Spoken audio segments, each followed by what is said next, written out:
Beberapa waktu kemarin, gue tuh ngeliat ada salah satu influencer keuangan yang sempat viral. Dia tuh buka sekolah sendiri, tapi sekolah itu tuh berbayar. Berdasarkan dari yang gue lihat, netizen Indonesia itu paling gak suka kalau ngeliat influencer yang kesana itu cari uang dari jualan kelas. Makanya gak heran ya kalau lo ngeliat head comment di akun sosmed influencer tersebut. Sebenarnya ada bagusnya juga sih netizen berpikir skeptis begini, supaya gak gampang kena tipu influencer yang sengaja flexing ini itu ujung-ujungnya nipu kayak kemarin. Atau enggak ya ujung-ujungnya jualan kelas, tapi harga sama kualitasnya itu gak worth it banget. Sebenarnya kalau kita lihat nih ya, fenomena influencer jualan kelas online ini menimbulkan perdebatan yang kompleks dan menarik perhatian. Di satu sisi ada yang merasa terbantu banget sama ilmu yang dikasih, tapi di satu sisi lagi ada yang merasa ilmunya itu nggak jauh beda sama yang ada di internet. Bahkan di internet gratis juga. Nah pertanyaannya, sebenarnya worth it gak sih kita tuh beli kelas berbayar mereka sedangkan di internet itu gratis? Apakah ini cuma akal-akalan influencer buat cari keuntungan, atau justru ini bisa jadi alternatif buat ningkatin literasi ke masyarakat? Nah, gue udah rekam semuanya. Dan nanti di akhir gue juga bakal ngasih ciri-ciri kelas yang memang berkualitas. Tapi disclaimer dulu kalau video ini cuma memberikan pandangan dari dua sisi dan nggak ada niatan untuk menjelekkan influencer tertentu. So jangan lupa disimak sampai habis.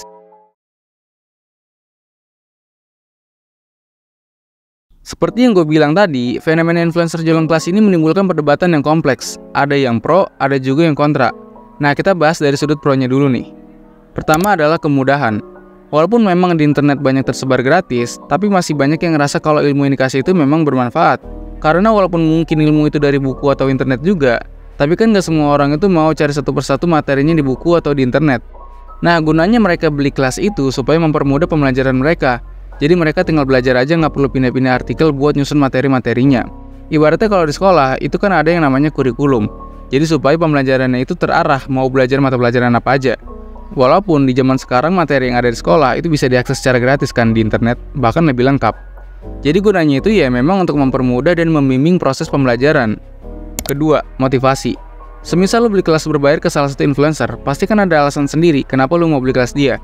Dan kenapa lu lebih milih belajar di situ daripada di tempat lain. Entah karena kisah dia inspiratif gitu ya, atau memang cara dia ngejelasinnya mudah dimengerti. Jadi yang mendorong lu buat beli kelasnya itu bukan cuma sekedar isinya aja, tapi kisah dan pelayanannya juga. Ibaratnya itu kayak lu ke restoran, yang lu lihat itu jelas kualitas makanannya ya kan. Tapi lu bakal lebih puas kalau makanannya juga disajikan dengan pelayanan yang bagus. Nah inilah yang bisa jadi pembanding kenapa lu makan di restoran itu lagi daripada di tempat lain.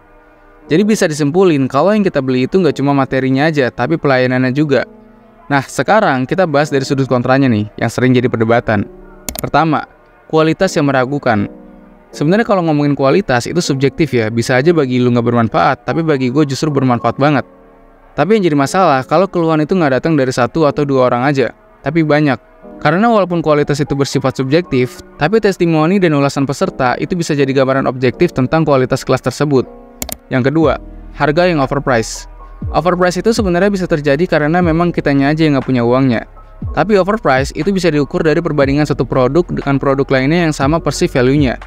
Maksudnya, semisal ada dua produk nih yang secara kualitas dan fungsional itu sama, tapi salah satu dari produknya itu harganya lebih mahal, berarti produk itu bisa dibilang overpriced.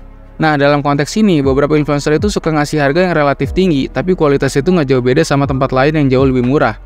Bahkan yang kejamnya, mereka tuh cuma copy-paste doang dari Google. Jelas ini bisa ngerusak reputasi si influencer itu sendiri. Ya, sebenarnya gak salah juga sih kalau memang mau pakai materi yang ada di Google. Tapi setidaknya kasih nilai tambah kenapa kelas itu lebih baik daripada yang ada di Google. Nah selain dari pro kontra itu, ada satu perdebatan yang inti dari semuanya.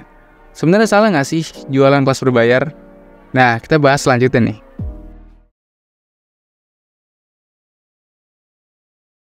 Dari dulu, gue selalu heran kalau ada orang yang buka kelas cara jadi kaya, sedangkan orang itu belum kaya.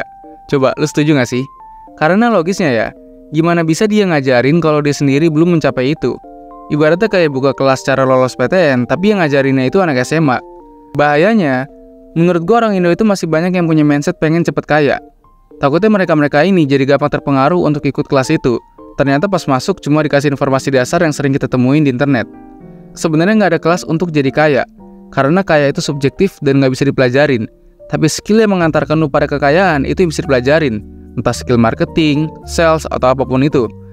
Jadi saran dari gua, jangan fokus ke tujuan kekayaannya, tapi fokus ikut kelas atau belajar skill apa yang bisa mengantarkan lu pada kekayaan itu sendiri. So, kelas untuk jadi kaya, itu gue kurang recommended sebenarnya. Nah ini, ada yang selalu jadi keributan netizen. Sebenarnya salah nggak sih kalau orang tuh jualan kelas atau member yang berbayar? Sebenarnya kalau ngomongin salah atau enggak, itu soal etika.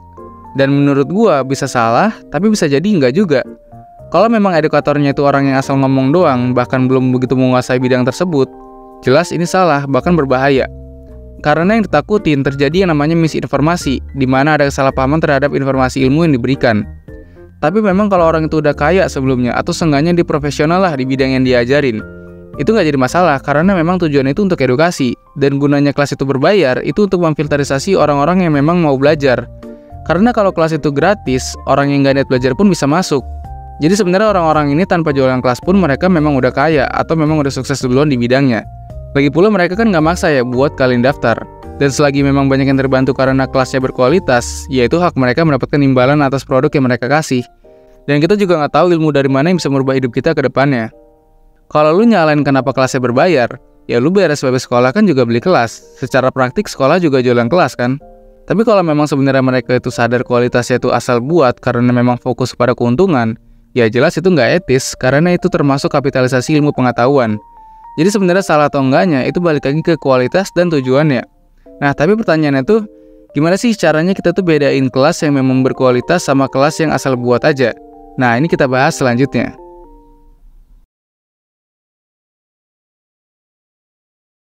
Tips buat lo cari tahu kelas mana yang memang berkualitas. Pertama, track record ownernya. Gue rasa pasti banyak yang sependapat ya kalau kita mau belajar sama seseorang yang dilakuin itu secara sengaja, pasti kita lihat dulu kan background orang ini gimana.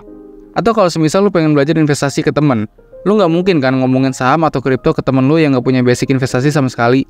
Karena ya ketika kita belajar, itu ada hope yang mau kita terima, yaitu kita mau ngerti, ya kan? Nah, naluri kita pastikan mau dapat hope itu kalau bisa lebih cepat dan lebih mudah. Makanya itu kita pengen belajarnya sama orang yang terpercaya dan berpengalaman. Kedua, testimoni. Kayak yang tadi gue bilang, walaupun kualitas itu subjektif, tapi kita bisa jadiin testimoni dan review untuk gambaran kualitas secara objektif. Menurut gue, trusted aja nggak cukup. Karena bisa aja mereka gunain kepercayaan audiens untuk bikin kualitas yang seadanya, karena mereka merasa udah punya kepercayaan sebelumnya. Nah, orang itu biasanya kalau ngasih testimoni yang bener-bener nggak dibayar ya, mereka tuh bakal jujur. Kalau mereka merasa dirugikan, mereka nggak sungkan buat bilang karena mereka udah keluar uang. Begitupun kalau kualitasnya bagus, ya mereka bakal bilang bagus. Ketiga, ruang diskusi. Kalau kita belajar di sekolah, itu kan informasinya satu arah ya. Jadi guru jelasin, murid yang nerima informasi itu. Walaupun kadang ada sesi tanya jawab, tapi dominan satu arah informasinya. Nah, menurut gua, belajar yang efektif itu dilakukan dengan informasi dua arah, yaitu lewat diskusi. Kelas yang dalam tanda kutip berkualitas, itu biasanya memberikan ruang diskusi untuk para member entah lewat grup chat, kolom komen, sesi tanya jawab, atau apapun itu caranya. Karena lewat diskusi, itu nggak cuma sekedar belajar dari pengajar, tapi kita juga bisa ngelihat berbagai macam sudut pandang. Misal si pengajar bilang kalau untuk dapat angka 10 harus punya angka 5 ditambah 5. Nah, lewat diskusi kita bisa lihat cara pandang orang lain. Bisa 6 tambah 4, 9 tambah 1, tapi intinya tetap satu tujuannya. Jadi walaupun kualitas itu memang subjektif, tapi kita masih bisa lihat aspek lain yang jadi gambaran kualitas secara objektifnya. Nah pertanyaannya, jadi kita harus ikut kelas berbayar atau enggak nih? Menurut gua ini balik ke tujuan dan alasan lo pribadi. Bisa jadi kelas berbayar yang lo beli jadi pembelian terbaik yang bisa ngerubah hidup lo. Karena aku pernah bilang di video sebelumnya, kalau kita tuh nggak tahu ilmu dari mana yang bisa ngebuka pikiran kita. Kalau kata Warren Buffett, investasi terbaik itu ya ke diri kita sendiri.